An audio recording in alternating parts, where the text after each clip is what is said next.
Happy Tuesday to you, everyone. Have you ever wondered what it's like to be your dog in the back of your car? Yeah, see that going by right there? Holy moly. Oh, and then taking these curves here.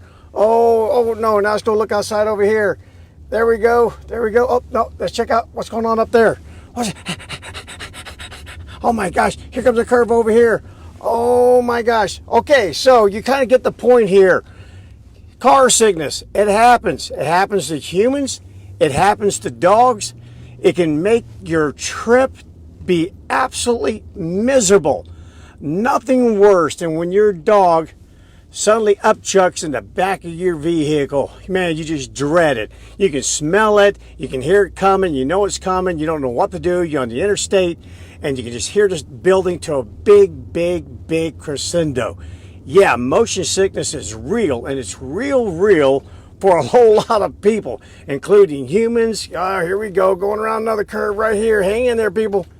All right, so why does it happen to dogs? Well, first of all, a couple things. Number one, it happens most often with puppies and dogs under 6 months of age. And the reason being is that their ear structures that are used for balance aren't fully developed until about 6 months. But get this, some dogs don't outgrow it because they've conditioned traveling with that telltale vomit, that miserable feeling of nauseous, being sick to your stomach. They also, stress will do it, because so many people take their dogs for car rides, and the only car ride the dog goes on is a trip to the vet. Yeah, that's it. So it's not much fun for them when they go for a ride, because that's all they're doing is they're going to a vet. But I'm telling you, man, I'm moving this thing around here just a little bit, and you can see it's a windy road here through the mountains. Man, that'll be enough to make anyone absolutely miserable. So what do you need to do to get your dog over this? Because a lot of people deal with dogs that become extremely ill, and then from that point, they don't even want to go in the car anymore. Who can blame them? I mean, good gosh, even if you like roller coasters, you want one every single day after every single meal. So here's a couple things that you can do. First of all, try to turn the car into a non-novel environment. Yeah, before you start taking your dog for rides in a car, try hopping in the car, playing with the dog, giving the dog some treats, just hanging out together. Yeah, do some obedience in there. It's a great place to make a dog lie down. It's a great place to work on some sitting. Yeah, some bonding time. Hang out. Spend about 2 or 3 days hanging out in the car. Get familiar with the car, the smells, the compartment size. Get used to it. Animals thrive on the familiar, so that definitely helps.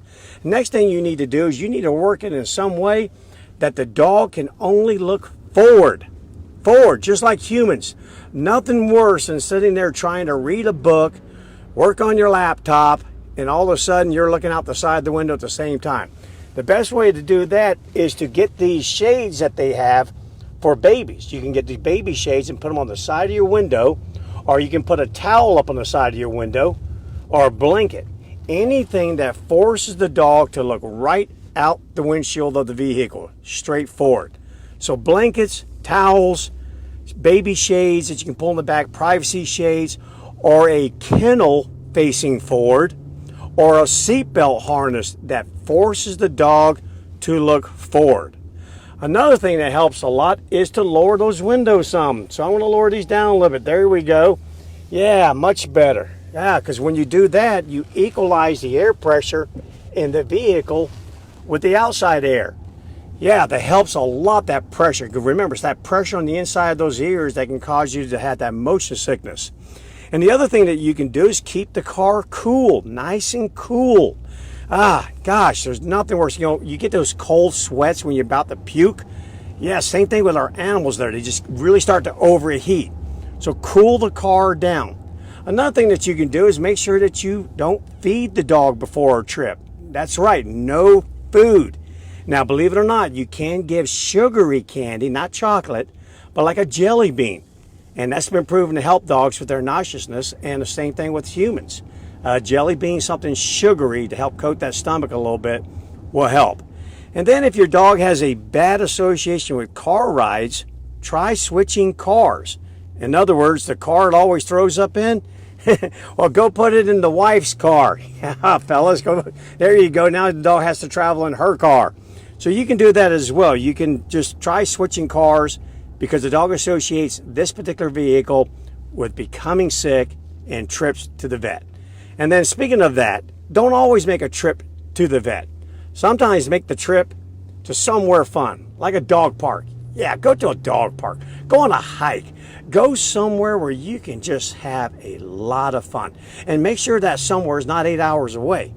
Make sure somewhere is probably about 8 minutes away, just long enough to get in the car, get going, and suddenly you're there. You're at your favorite place. Then, that's what I had to do with Captain. Again, you've seen him. He's ball crazy. So just take him for a short little ride, stop, throw the ball a little bit. We used to do it at rest stops. Get out of the rest stop, throw that ball till he's tired, let him hop in. He just lies down. He don't have to worry about him looking out the side of the windows. Oh, no. All he ever does is just sit there and lay down, and he's good to go, even if we hit these bumps like we're hitting right now. Okay, so there are dogs that no matter what you do, they won't outgrow it. You can't counter condition the situation. You just can't. There are dogs that will become very ill if they ride in the vehicle. And if that's the case, these are dogs that you're just going to have to use some medication. You can give them anti-nausea medications. You can give them antihistamines. And you can also talk to your veterinarian about giving them something that will sedate them a little bit. Give them just make them calm. And that'd be something more akin to like trazodone. You can also try CBD, cannabidiol. That'll help a little bit. But no matter what, if you're going to take a long trip with your dog does become sick, try doing it without food. Don't feed them. Wait until an hour or two after you get to where you're going. Maybe give them a couple jelly beans. Cover up those side windows. Force them to look forward. Lower those windows down. Get some fresh air inside that vehicle. Keep it cool. And then the other counter conditioning things you do at home. Different vehicles. Have fun in the vehicles. There. Play tug of war. Or anything that you want.